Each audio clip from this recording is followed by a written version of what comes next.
आज आपण मराठी या विषयातील इयत्ता 6वीचा 3रा धडा डॉक्टर कलाम यांचे बालपण हे पाहणार आहोत. सुरुवातीला आपण लेखकाचा परिचय करून घेऊया. डॉक्टर APJ अब्दुल कलाम, विख्यात अणुशास्त्रज्ञ, भारताचे माजी राष्ट्रपती, मनस्वी वृक्षप्रेमी, काळाचे शिक्षक आणि बालप्रेमी, wings of fire India 2020, a vision for the new millennium आणि एन्टायटेड माइज्ड्स इत्यादी पुस्तकं प्रसिद्ध, पद्मभूषण, पद्मविभूषण आणि भारतरत्न पुरस्काराने सन्मानित. डॉक्टर कलाम यांच्या विंग्स ऑफ फायर या आत्मचरित्राचा माधुरी शानभाग यांनी अग्निपंख या नावाने अनुवादित केलेल्या पुस्तकातून खालील प्रसंग घेतला आहे. तर बघा, प्रतिकूल परिस्थितीमध्ये पण डॉक्टर APJ अब्दुल कलाम कसे यशस्वी झाले, त्यांचं पूर्ण बालपणाचं वर्णन या पाठामधून आपल्याला पाहायचं आहे. बघा, डॉक्टर अब्दुल कलाम मग काय म्हणतात. माझ्या बालपणीच्या जगात पुस्तक म्हणजे STR माणिकम यांचे नाव एक क्रांतिकारक राष्ट्रभक्त राहत होते. त्यांच्याकडे पुस्तकांच्या बऱ्याचपैकी संग्रह होता. बघा, माझ्या बालपणीच्या जगामध्ये ते काय म्हणतायत की माझ्या लहानपणी एकदम पुस्तकं म्हणजे काय एक दुर्मिळ वस्तू होती. ती कुठेही कधीही अशी मिळत नव्हती, न मिळणारी गोष्ट होती. पण आमच्या गावामध्ये एक क्रांतिकारक होते, त्यांच्याकडे मात्र काय होतं म्हणे, पुस्तकाचा संग्रह होता. आणि पुस्तकाचा संग्रह असल्यामुळं ते मला काय करायचे, पुस्तकासाठी म्हणजे मला उत्तेजन द्यायचे व प्रोत्साहित करायचे पुस्तकं वाचण्यासाठी. आणि APJ अब्दुल कलाम पण जसे जसे पुस्तकं मिळतील तसे ते वाचत राहायचे. मग पुस्तके मागण्यासाठी मी त्यांच्या घरी धाव घेत असे आणि ते जसे जसे देत होते पुस्तकं तसं मी पटपट काय करत टाकत होतो, वाचून टाकत होतो. म्हणून माझं पुस्तक संपलं की मी त्यांच्या घरी जायचो. माझ्या लहानपणी शमसुद्दीन नावाचा माझा एक दूरचा भावाचा माझ्यावर बराच प्रभाव होता. त्यांचा एक भाऊ होता शमसुद्दीन म्हणून, त्यांचा प्रभाव लेखकावर होता. म्हणून ते म्हणतात की ते फक्त रामेश्वरममध्ये येणाऱ्या वर्तमानपत्राचा तो एकुलता एक वितरक होता. म्हणजे वितरक म्हणजे काय, विक्रेता. तो फक्त एकटाच असा होता की रामेश्वरहून जे वर्तमानपत्र येत होते ते त्याचं वाटप करणारा फक्त एकच विक्रेता होता. रोज सकाळच्या रेलगाडीने पंबन गावाहून वर्तमानपत्राचे गठ्ठे येत. रेलगाडीने कुठल्या गावाहून, पंबन गावाहून वर्तमानपत्राचे गठ्ठे येत. आणि गावातल्या हजारभर सुशिक्षितांच्या वाचनांची गरज भागवणाऱ्या शमसुद्दीनचा व्यवसाय म्हणजे एक खांबी तंबूच होता. जास्त लोक वाचणारे होते पण त्याला पुरवणारा वितरक मात्र एकच होता. शमसुद्दीनचा व्यवसाय म्हणजे एक खांबी तंबूच होता. स्वातंत्र्याच्या चळवळीची वाटचाल ग्रामस्थांना समजणे हे महत्त्वाचे कार्य त्यातून साधत असे. कोणालाही भविष्य जाणून घेण्यात रस असे, तर कोणाला चेन्नईच्या मद्रास बाजारपेठेतील सोन्या चांदीचा भाव समजून घेण्यामध्ये रस असे.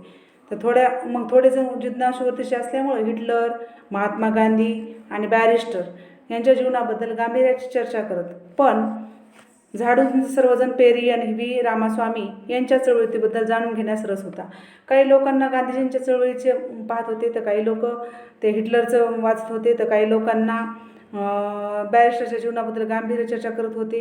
रामास्वामी यांच्या चळवळीबद्दल जाणून घ्यायचं होतं. म्हणजे सगळ्यांचे कसे होते वेगवेगळे, वर्तमानपत्र तर एकच होतं पण सगळ्यांचे उपयोग कसे होते वेगवेगळे. कोणी या कारणासाठी, कोणी त्या कारणासाठी, वेगवेगळ्या कारणासाठी वर्तमानपत्र त्यांना पाहिजे होतं. रामास्वामी यांच्या चळवळीबद्दल जाणून घेण्याचा रस होता. दिनमणी हे त्यांच्या वेळेचे सर्वात लोकप्रिय तामिळ वर्तमानपत्र होतं. त्यावर कोणतं वृत्तपत्र होतं, तामिळ, त्याचं नाव काय होतं, दिनमणी. छापलेले तामिळ वृत्तपत्र होते. छापलेले शब्द त्यावेळी मला वाचायला येत नसत, त्यातील चित्राकडे बघून मी समाधान मानत असे. लेखक असे म्हणतात की तामिळमध्ये होतं त्यामुळं काय व्हायचं, मी फक्त त्याच्याकडे बघून समाधान मानायचो, मला काय ते वाचता यायचं नाही. मग शमसुद्दीन आपल्या गिरायकांना पेपरचा अंक वाटण्यापूर्वी मी त्यातली चित्रे बघून घेत असे. माझा भाऊ जेव्हा म्हणजे लोकांना वाटायचा वर्तमानपत्र, त्याच्या अगोदर मी काय करायचो, सगळे चित्र पाहून घ्यायचो. मी 8 वर्षाचा असताना सन 1939मध्ये दुसरे महायुद्ध पेटलेले होते. काय कारण असेल ठाऊक नाही, पण या सुमारास बाजारात चिंचोक्यांना अचानक भरपूर मागणी आली. मी चिंचोके गोळा करून मशिदीजवळच्या एका दुकानात देत असे आणि अख्ख्या मशिदीपास त्या दुकानामध्ये नेऊन देत असे आणि आणि अख्ख्या आणा कमवत असे. एक आणा मिळायचा कशापासून? चिंचोक्यापासून. दुसरं महायुद्ध सुरू झालं आणि चिंचोक्याला खूप भाव आला. माझ्या वडिलांना लाकडी नौका बांधायचा व्यवसाय करायचं ठरवलं. अहमद जलालुद्दीन नावाचा एक आमच्याच गावचा कंत्राटदाराबरोबर समुद्रकिनारी ते रोज काम करू लागला. बघा, पण त्याचं पुन्हा ते काम त्याचबरोबर तो काय करू लागला, गावातला जो कंत्राटा पद्धतीनं जो होता समुद्रकिनारी पुन्हा दुसरं काम करू लागला. पुढे जलालुद्दीन याने माझ्या बहिणीशी जोहराशी विवाह केला. पहा, वडील लाकडी नौका बांधायचा व्यवसाय करत होते अब्दुल कलामचे, आणि आमच्याच गावामध्ये काय एक जण कंत्राटात पद्धतीनं काम करणारा समुद्रकिनारी रोज काम करू लागला. एक त्याचं नाव काय होतं? जलालुद्दीन. त्याने काय केलं मग नंतर त्यांच्या अब्दुल कलामच्या बहिणीशी विवाह केला आणि त्यांचे नाते जोडले गेले. मग जलालुद्दीन मला युद्धाच्या कथा सांगत असे आणि मग तेव्हापासून काय व्हायचं तर अब्दुल कलाम यांना त्यांचा तो जो मेहुणा होता तो काय करायचा, युद्धाच्या गोष्टी सांगायचा. मग दिनमीच्या शीर्षकातून मी त्यांना शोधत राही, युद्धाच्या कथा सांगत असे आणि त्या शीर्षकातून मी शोधत राहीन. म्हणजे मी त्यांना वाचता येत नव्हतं, पण ते शीर्षक बघायचे, फोटोज बघायचे आणि त्याच्यामध्ये शोधायचे की ह्यांनी सांगितलेली कथा ही कशी आहे. जाणवणे जवळजवळ अशक्यच होतं. मग आमच्या छोट्या दूरस्थ गावात युद्धाचे दृश्य परिणाम भारताला जाणवणं जवळजवळ अशक्यच होतं. पण हळूहळू भारताला सक्तीचे युद्धाचे सामील व्हावे लागले आणि देशाची आणीबाणी पुकारली गेली. हळूहळू काय झालं की देशाची आणीबाणी पुकारली गेली.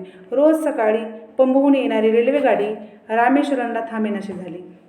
आणि मग आता काय झालं, युद्धाच्या ह्याच्यामुळं शक्तीमुळं काय जे पंबहून येणारी जी गाडी होती ती पुन्हा तिथे थांबण्याची झाली. कुठे? रामेश्वरला. या युद्धाचा आमच्या गावावर ठळक परिणाम झाला होता. आतापर्यंत काय युद्धाचा परिणाम होईल त्यांना कळाला नव्हता, पण जेव्हा युद्धाचा परिणाम होऊ लागला तेव्हा त्यांच्या गावामध्ये गाडी थांबणे गेली, डायरेक्टच तशीच जाऊ लागली. मग चालत्या रेल्वेतून वर्तमानपत्राचे गठ्ठे रामेश्वरम ते धनुकोंडिश दरम्यान खाली फेकली जात होती. एक त्यांचं ठराविक हे होतं की गाडी न थांबत नसल्यामुळं काय व्हायचे, त्या एक धनुकोंडिश दरम्यान आणि रामेश्वर ह्या मधलं जे अंतर आहे त्याच्या दरम्यान काय व्हायचे, गठ्ठे टाकून देण्यात यायचे. मग ते गठ्ठे गोळा करण्यासाठी शमशुद्दीनलाही कुणाची तरी मदत हवी होती. त्यापेक्षा दुसरा योग्य उमेदवार त्याला कुठून मिळणार होता आणि त्याला मदत हवी होती आणि माझ्याशिवाय त्याला दुसरा कोणता मदत करणारा कुठे मिळणार होता. माझ्या आयुष्यातील पहिली कष्टाची कमाई करायला शमशुद्दीनचा असा हातभार लागला आणि त्या शमशुद्दीनने मला मदतीला घेतल्यामुळं आणि काही पैसे दिल्यामुळं माझ्या काय झालं, कुटुंबाला माझ्या पहिल्या कष्टाचा हातभार लागला. आज अर्धशतकानंतर मी वळून त्या क्षणाकडे पाहतो आणि त्यांच्यातील स्वतःच्या कष्टाची मिळवलेल्या पहिल्या कमाईचा अभिमान आजही माझ्या मनातून ओसंडून वाहू लागतो. बघा, असं अब्दुल कलाम काय म्हणतात की त्यावेळेस जे मिळालेले माझे कष्ट केलेलं होतं, मिळालेले पैसे होते, त्याचाच मला काय होतोय आता पण माझ्या मनातून अभिमान ओसंडून वाहतोय. माझ्या वडिलांकडून मी प्रामाणिकपणा आणि स्वयंशिस्त शिकलो. कोणते 2 गुण शिकले असं म्हणतायत लेखक? प्रामाणिकपणा आणि स्वयंशिस्त. तर आईने मला चांगल्यावर विश्वास ठेवायची आंतरिक शक्ती दिली आणि आईनं मला शक्ती दिली कोणती? चांगल्यावर विश्वास ठेवायची आंतरिक शक्ती दिली. दयाळू वृत्ती दिली. अर्थात माझ्या 3 भावांनी आणि एका वहिनीने देखील हा ठेवा त्यांच्याकडून उचलला. पण मला जो जलालुद्दीन आणि शमशुद्दीन यांनी निकट सहवास घडला त्याने मी स्वतंत्र वेगळा असा बनत गेलो. सगळ्यांना आईवडिलाचे जे संस्कार होते, पण यांना हे 2 जण भेटले होते, जलालुद्दीन आणि शमशुद्दीन. मग यांच्या जास्त सहवासात असल्यामुळं त्यांचा स्वभाव कसा स्वतंत्र आणि वेगळा बनत गेला. शाळेत शिकलेला न मिळालेला शहाणपण मी जलालुद्दीनकडून शिकलो. शाळेतनं शिकायला भेटलेलं शहाणपण जे आहे, जे काय मला जमत नव्हतं ते कोणाकडून शिकलो म्हणतायत?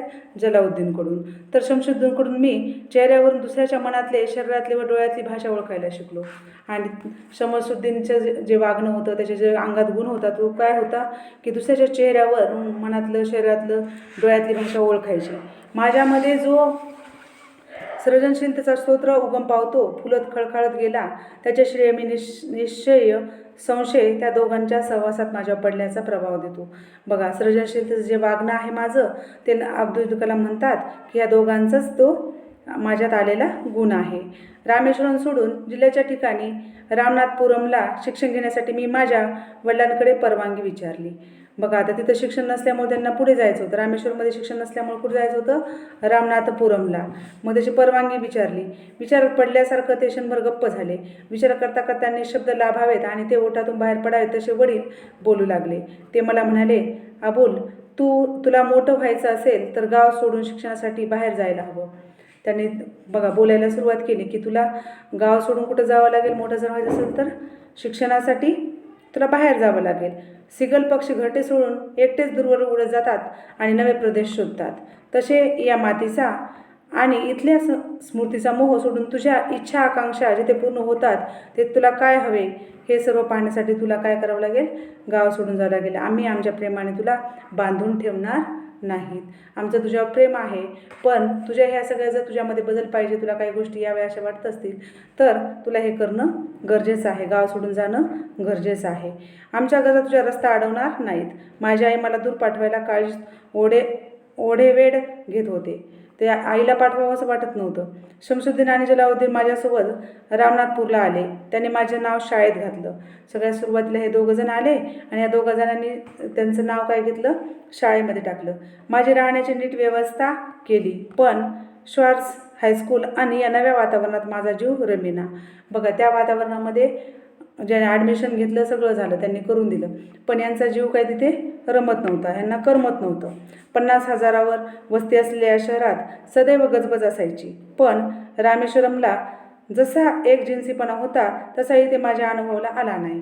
रामेश्वरला कसं एकजिन्सीपणा म्हणजे एकत्र मिळून करणं तसं इथं दिसलं नाही. मला घराची ओढ अस्वस्थ करायची आणि म्हणून रामेश्वरला जायची प्रत्येक संधी मी उडी मारून साधायचो. मला आईकडं आणि माझ्या कुटुंबाला भेटण्यासाठी रामेश्वरला नेहमी जावं वाटायचं.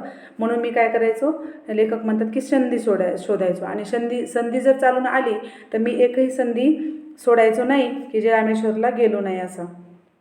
येत असल्या शिक्षणाचा उदंड संधीपेक्षा आईच्या हाताचा गोड पोळ्याने ओढ मला मोलाची वाटत असे. मला इथलच्या ह्याच्या उदंड संधीपेक्षा आईच्या हाताच्या गोड पोळ्याची ओढ मला काय वाटायची, मोलाची वाटायची. हळूहळू माझ्या घरापासून दूर जाणे मी स्वीकारले गेलो. नव्या वातावरणाशी जुळून घ्यायचे मी मनाशी ठरवले, कारण माझ्या वडिलांच्या माझ्याकडून विशेष अपेक्षा आहेत हे मला ठाऊक होतं. मी कलेक्टर व्हावं अशी त्यांची इच्छा होती. त्यांचे स्वप्न पूर्ण करणे माझे कर्तव्य होते. त्यासाठी रामेश्वरमध्ये वाटणारी सुरक्षितता, तेथे प्रेमळ वातावरणात त्यांचा त्याग करणे मला भाग पाडत होतं. बघा संधी मिळाली की हे जायचे, संधी सोडायचे नाही. पण हे माझं जाणं काय म्हणतात तितकंसं त्यांना म्हणजे चांगलं वाटलं नाही. हळूहळू त्यांच्या असं लक्षात आलं की माझ्याकडून माझ्या आईवडिलांच्या काहीतरी वेगळ्या अपेक्षा आहेत आणि त्या मला पूर्ण केल्या पाहिजेत. म्हणून त्यांनी स्वतःच त्यांच्यावर निर्बंध घातला आणि जाणं येणं कमी केलं.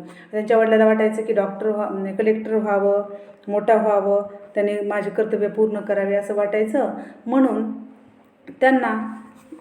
त्यांनी काय केलं, रामेश्वरमला यायचं सोडून दिलं आणि पुढचं तर आयुष्य त्यांनी खूप अभ्यासामध्ये लहानापासून खूप मोठे झाले, माझे राष्ट्रपती झाले, हे तर तुम्हाला माहितीच आहे. तर मग या पाठामधून आपण काय पाहिलं की या पाठामधून आपण हे पाहिलं की छोट्या एक साधारण व्यक्तीपासून डॉक्टर अब्दुल कलाम कसे मोठ्या व्यक्तीपर्यंत, कसे राष्ट्रपतीपर्यंत पोहोचले हे आपण इथपासून त्यांचं बालपणीचं त्यांचं जे कार्य होतं ते आपण पाहिलं. याच्यानंतरचं बाकीचं जे कार्य आहे तुम्ही ते कोणत्याही एखाद्या पुस्तकामधून कशामधून वाचू शकता आणि त्यांचे प्रयत्न कसे होते आणि छोट्यापासून ते मोठे कसे बनले हे तुम्ही दुसरं पुस्तक वाचून समजून घेऊ शकता. पण याच्यामध्ये फक्त डॉक्टर अब्दुल कलाम यांचे बालपण आहे, पण या बालपणीमध्ये त्यांनी किती कार्य केले, कसे कार्य केले याचं वर्णन आपण या पाठामध्ये पाहिलेलं आहे.